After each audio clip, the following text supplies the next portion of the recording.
Nanindigan si Pangulong Bongbong Marcos na hindi aatras ang Pilipinas sa pagtatanggol sa ating bansa.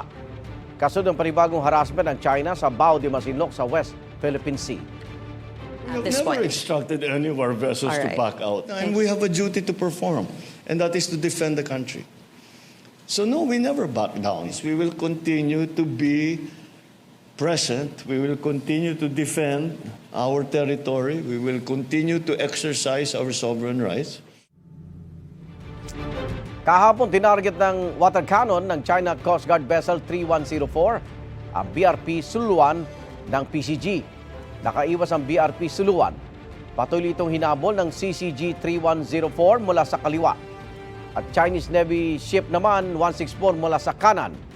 At sa gitna ng mabilis na bulan, nagkabanggaan ng dalawang barko ng China. Git ng Pangulo, depensa lang ang ginawa ng Pilipinas at hindi naghahamon ng gulo sa West Philippine Sea.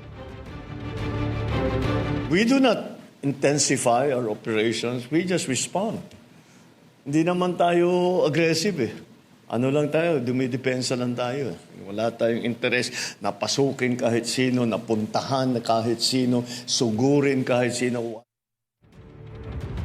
Igan, mauna ka sa mga balita, mag-subscribe na sa GMA Integrated News sa YouTube para sa iba't ibang ulat sa ating bansa.